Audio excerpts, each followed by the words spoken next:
Hola chicos, soy Juan Ros. Bueno, pues vamos con la segunda parte de la clase y con el segundo punto que corresponde a la enfermedad arterial periférica. Como ya dije en el vídeo anterior, he utilizado la autoridad de la Sociedad Europea de Cardiología y de la Sociedad Europea de Cirugía Vascular en su documento de 2017 para catalogar los distintos procesos que se incluyen en esta entidad, como es la enfermedad carotidia vertebral, la enfermedad de extremidades superiores, la enfermedad mesentérica, la renal y la de extremidades inferiores. Y ahora daré unas anotaciones genéricas que pueden ayudar a entender más o menos cómo funcionan todo este tipo de enfermedades. Como digo, estos son generalidades. Bueno, pues la presentación de esta enfermedad arterial puede ser aguda por motivo embólico. Recordamos aquí la fibrilación auricular, pero no podemos olvidar que un proceso aterotrombótico puede facilitar que un émbolo se desprenda y acuda a distal. Aparte de la enfermedad aterotrombótica, que como digo suele ser una placa de ateroma que ha sufrido una fisura, se forma un trombo y deja sin riego lo que sigue después, pero también puede producirse un trombo in situ por otros motivos, estados de hipercoagulabilidad, por ejemplo, puede ser de origen traumático e importante también las formas no oclusivas, en estados de shock, por ejemplo, de hipoperfusión o con algunos fármacos que tienen características vasoconstrictoras. La presentación crónica suele suceder por enfermedad aterosclerótica. Recordamos los factores de riesgo cardiovascular. Puede ser también inflamatoria o infecciosa, como ocurre en las inflamaciones por las enfermedades autoinmunes sistémicas, vasculitis de forma genérica. También en las enfermedades del tejido conjuntivo, como es la displasia fibromuscular, que como veréis aparecen distintos puntos, al igual que apareció en el anterior vídeo de enfermedad de aorta. La compresión extrínseca también puede ser un factor que genere cronicidad. Bueno, pues habitualmente estas enfermedades se presentan en personas ya que han envejecido.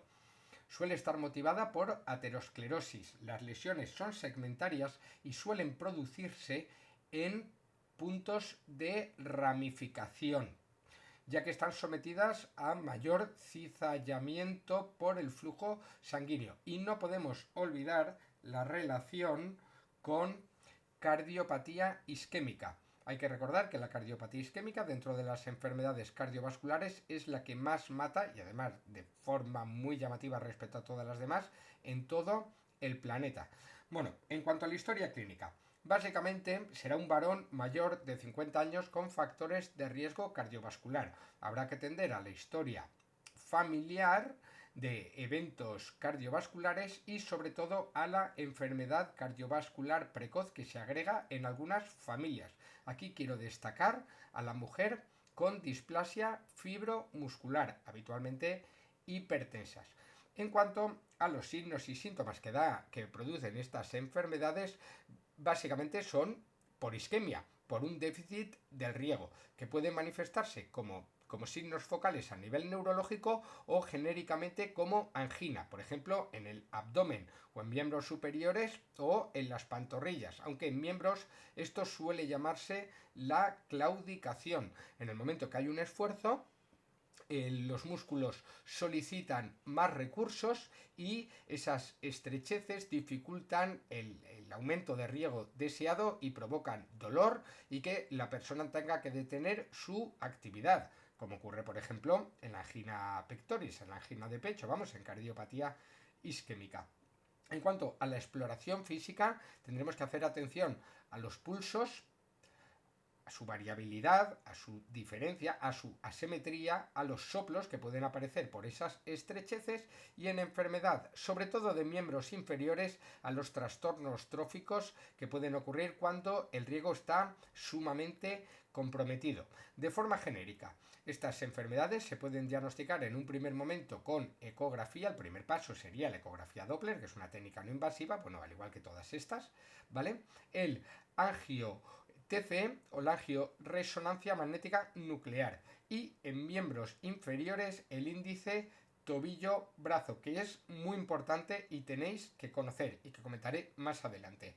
Y la prueba, el gold estándar, el patrón oro, es la angiografía de sustracción. Es una técnica invasiva, es una técnica cruenta, no exenta de complicaciones y que hoy en día ha restringido de forma notable sus indicaciones. Olvidé decir antes, chicos, que el paciente puede estar asintomático. Es muy particular la presentación de estas enfermedades.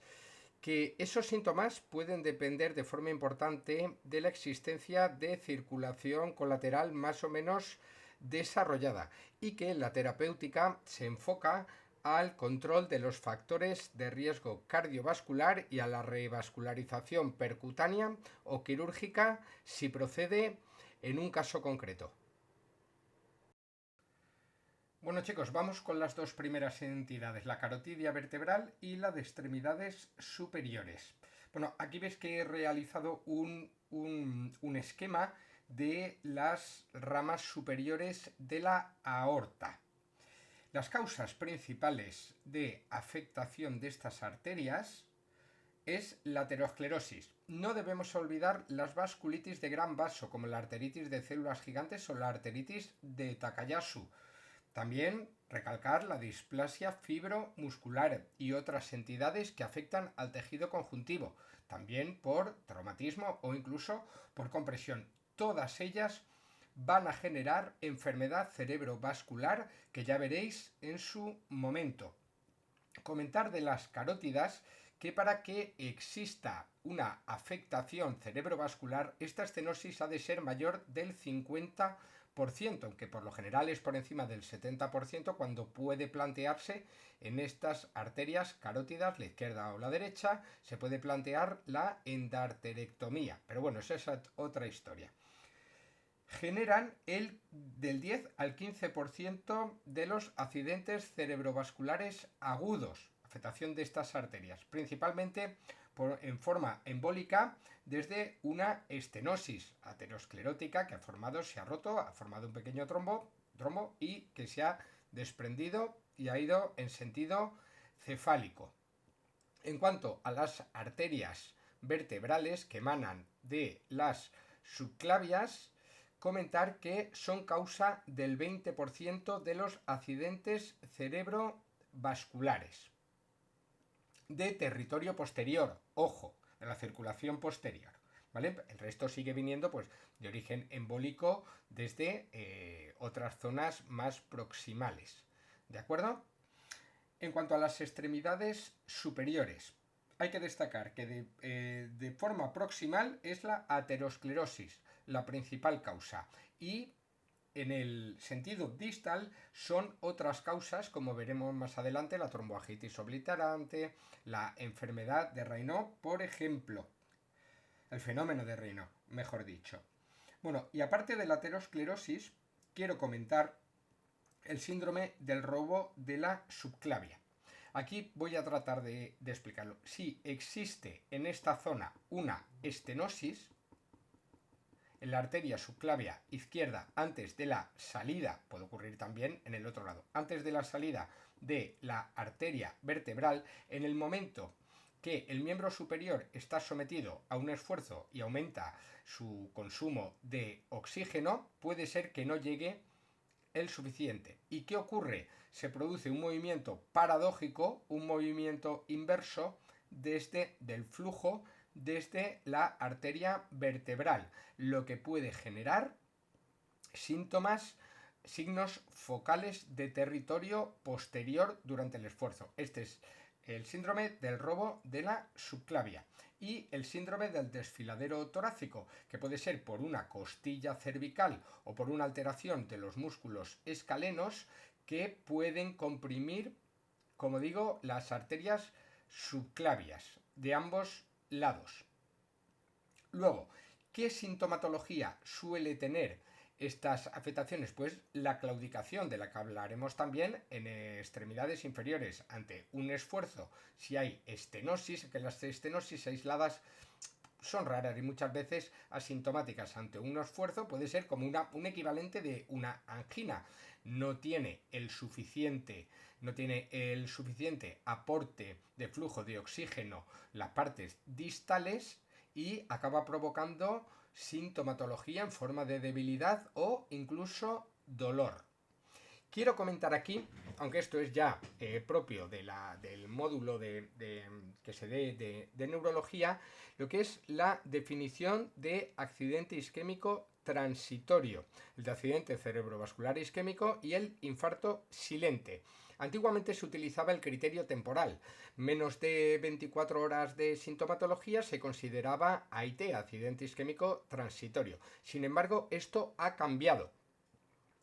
El AIT actualmente se define como una breve disfunción neurológica por isquemia en la que no se aprecia ni en retina ni en cerebro lesión isquémica, por oposición al accidente cerebrovascular isquémico, en el que sí que se recoge tanto en retina visualizado por un oftalmólogo o en el cerebro por prueba de imagen una lesión vascular isquémica. Y el infarto silente es aquel en el que se descubre tanto en retina como en cerebro una lesión isquémica que no ha generado sintomatología. Continuamos con la enfermedad del circuito mesentérico. Como sabéis, hay tres estructuras que irrigan las vísceras intraabdominales: el tronco celíaco, la arteria mesentérica superior y la arteria mesentérica inferior. Ya os comento aquí que estos puntos, esta zona, la zona de Griffith, la que es frontera entre la irrigación de la arteria mesentérica superior y la inferior, es un punto delicado para la isquemia, al igual que el punto, la zona de Sudeck, entre la mesentérica inferior y la irrigación de la ilíaca interna. Bueno, la enfermedad mesentérica puede presentarse de forma aguda. Principalmente la que sufre es la arteria mesentérica superior. ¿Por qué? Porque no dispone de tanta colateralidad como las otras dos estructuras. Esta es la más sensible a los eventos agudos. Principalmente son embólicos, hasta un 50% de los casos de isquemia mesentérica aguda. Y detrás habrá una fibrilación auricular. Y esto para medicina de urgencias es muy importante, porque toda aquella persona con factores de riesgo cardiovascular que se presenta en urgencias con un dolor abdominal desproporcionado para los hallazgos físicos o analíticos es una entidad que se ha de considerar. En un 20% de los casos esta es trombótica por una trombosis in situ, en estados de hipercoagulabilidad o por la ruptura de una placa ateromatosa. Pero también en un 20% de los casos puede ser no oclusiva, como en estados de hipoperfusión, estados de shock. Y hay que hacer atención a este fármaco, a la digoxina, relacionada con isquemia mesentérica aguda no oclusiva. Y también las trombosis venosas significativas en estados de hipercoagulabilidad, enfermedades hematológicas, etcétera, que pueden motivar isquemia mesentérica aguda.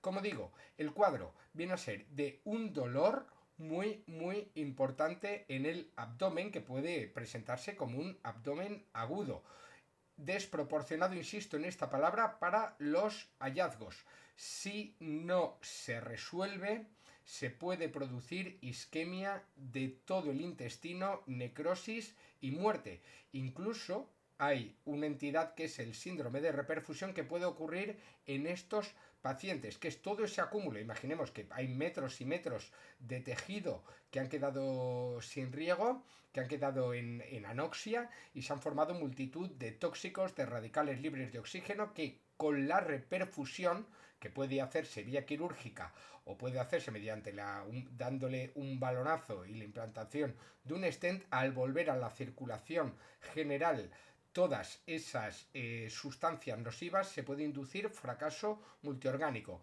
Insisto, la isquemia mesentérica aguda, sobre todo la embólica en cualquiera de sus formas, es una entidad sumamente grave. Y en cuanto a la crónica, será por estenosis, habitualmente ateroscleróticas. ¿Y qué producirá? Pues angina intestinal, un dolor en abdomen postprandial. Cuando acuda toda la sangre al circuito mesentérico para realizar lo que es el proceso de la digestión, no podrá llegar por esas estenosis y se producirá dolor. Además, habrá pérdida de peso, porque la persona tiene miedo a comer. Ojo, no hay pérdida de apetito. Este dato es muy, muy importante en el diagnóstico diferencial de la isquemia mesentérica crónica con las neoplasias gastrointestinales. En las neoplasias, evidentemente, habrá una pérdida de apetito, pero en la isquemia mesentérica crónica no la hay. Además, puede acompañarse de diarrea o de estreñimiento. De forma breve, la enfermedad renal principalmente es aterosclerótica y en pacientes jóvenes hipertensos, sobre todo mujeres, la displasia fibromuscular. Será significativa la estenosis por encima del 60%. Si recordáis, como he comentado hace unos momentos, en la enfermedad carotidia se consideraba por encima del 50%. Bueno, pues aquí es por encima del 60% de estenosis. En un 25% de los casos, esta entidad será bilateral y puede afectar hasta un 10% de la población anciana. Y todo junto, ¿qué es lo que genera? Hipertensión renovascular. Pero eso es otra historia. Vamos con el último apartado. La enfermedad arterial de extremidades inferiores. Como veis, en cuanto a las causas de la presentación aguda o crónica, básicamente siempre son las mismas en todos los territorios arteriales, aunque algunas tienen su particularidad. De forma aguda, la presentación embólica, aterotrombótica o trombótica in situ. Y aquí destacamos un proceso venoso, una trombosis ilíaca masiva venosa que genera compromiso arterial. Es un cuadro muy grave. Es lo que se conoce como la flegmasia cerulea dolens, que en internet podéis ver imágenes y son desde luego bastante aparatosas acorde con la gravedad del proceso. ¿Cómo se presenta? ¿Qué sintomatología puede tener la isquemia aguda de extremidades inferiores? Bueno, he utilizado la regla de las 6P que viene en el sisinio. Una cosa, si en cualquier examen se os pregunta y habéis aprendido pues la regla de las 6H, de las 4J, de las 2Ms, lo que sea, no pongáis eso, poned las características directamente, ¿de acuerdo? Porque resulta, chicos, bastante infantil. Es la regla de las 6P. No, eso no lo pongáis. Colocad directamente lo que tenéis que poner, ¿vale? Bueno, pues la presentación aguda se hace en forma de dolor, palidez, frialdad y ausencia de pulso. Y si hay parestesia y parálisis, indica que la obstrucción es completa. Esto indica gravedad. ¿De acuerdo? Sobre todo estas dos últimas. Hay una cosa que tenéis que tener en cuenta en las enfermedades arteriales, creo que no lo he comentado anteriormente, que es la existencia de colaterales. En ocasiones, si hay una red de colaterales generosa y útil, la oclusión de un vaso puede, en cierto modo, tener sintomatologías y signos incompletos. ¿De acuerdo? Bueno, en cuanto a la crónica, que aquí veis los lugares, es aterosclerótica, los lugares que principalmente se afectan. En miembros inferiores, principalmente el 80% de los pacientes con sintomatología tiene estenosis en la arteria femoral y en la arteria poplitea. En frecuencia, posteriormente, la tibial y la peronea. Esta es propia de ancianos y personas con diabetes mellitus. Y la ilíaca en torno a un 30%. Aquí tenéis que tener en cuenta que una persona que si tiene unos factores sistémicos de riesgo cardiovascular, evidentemente no va a tener estrechez, bueno, a lo mejor alguien sí, pero va a tener estrecheces en distintos lugares. Quiero que recordéis que estos son los principales sitios donde atenta la enfermedad aterosclerótica. Bueno, pues como ocurre, que tampoco creo que lo comenté antes, en la enfermedad arterial crónica, aterosclerótica, hay un gran porcentaje de asintomáticos. Luego puede haber un continuum en la sintomatología o no, ¿vale? Hasta el 50% de estos pacientes están asintomáticos, pero la clínica principal, porque fijaos que la enfermedad arterial de extremidades inferiores se puede comprobar de otras maneras, como comentaremos ahora, pero el diagnóstico es básicamente clínico, de sintomatología y de signos exploratorios, ¿vale? Es lo que se llama la claudicación. La persona echa a caminar. ¿Qué ocurre? Que el requerimiento de los músculos aumenta con el esfuerzo, el consumo de oxígeno, el consumo de nutrientes, y el riego ha de aumentar esa perfusión, pero si hay estrecheces no lo va a hacer. ¿Y qué va a ocurrir? Que eso va a generar dolor y la persona ha de parar para aliviar la sintomatología, aunque luego pueda reanudar la marcha, como ocurre, por ejemplo, en la cardiopatía isquémica, en la angina de pecho, aunque puede ocurrir también en la enfermedad arterial de extremidades superiores, en estenosis ateroscleróticas proximales. Bueno, pues en miembros inferiores esto se llama el síndrome del escaparate, ¿vale? La persona va caminando y sufre ese dolor, por ejemplo, en las pantorrillas, y ha de pararse y se queda mirando un escaparate, ¿vale? Para que lo recordéis. Y la forma más grave, ya el grado máximo, es el de isquemia crítica, en el que ya se puede apreciar, porque daos cuenta que los vasos sanguíneos, los nervios, los músculos, todas las estructuras trabajan al unísono. Entonces, en isquemia crítica puede haber frialdad, sobre todo cuando la persona está en decúbito, mejora algo si deja colgando las piernas, frialdad, cianosis, aparición de úlceras o incluso gangrena, edemas, alteraciones de piel y faneras. También afectación nerviosa en forma de neuropatías sensitivas e hiporreflexia. Y aquí este dato que recalco aquí es importante. Atención a úlceras, sobre todo en prominencias óseas, que no curan, que pueden indicar que haya un compromiso arterial de extremidades inferiores, sobre todo periférico. Bueno, el diagnóstico, como he comentado anteriormente, es clínico, se puede apelar a la realización de una ecografía Doppler, pero es muy importante en esta entidad el índice